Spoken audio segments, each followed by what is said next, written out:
বিসমিল্লাহির রহমানির রহিম। প্রিয় শাহজাদপুরবাসী,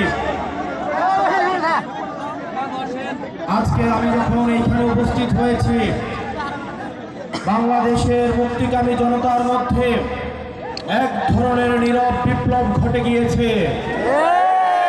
এই বাংলাদেশের এই মুক্তিকামী জনতা চাঁদাবাজদের থেকে মুক্তি চায়,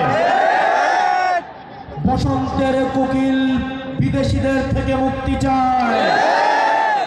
যারা লড়াই সংগ্রামে পালিয়ে থাকে, ভার্চুয়ালি পলিটিক্স করে, ঋতু পরিবর্তনের সাথে সাথে আবার যারা দেশে এসেছে, যারা শাহজাদপুরকে একটা মানি মেশিন বানাতে চায়, যারা বালুমহল দখল করেছে, টেন্ডারবাজি করছে, যারা 12 তারিখ পর্যন্ত বলছে নেতা কর্মীদেরকে শুধুমাত্র 12 তারিখ পর্যন্ত চাঁদাবাজি করো না, তোমরা দাঁত এবং হাতকে ভার দিয়ে রাখো, 12 তারিখের পরে আবার চাঁদাবাজি শুরু করো।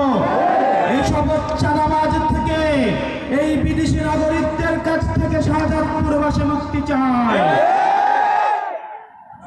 প্রিয় শাহজাদপুরবাসী, আগামী ত্রয়োদশ জাতীয় সংসদ নির্বাচন কেবলমাত্র একটি নির্বাচন নয়। আগামী 100 বছর বাংলাদেশ কোন পথে যাবে, আগামী 100 বছর বাংলাদেশের মানুষের ললাটে কেমন ধরনের রাষ্ট্র কাঠামো নির্মিত হবে,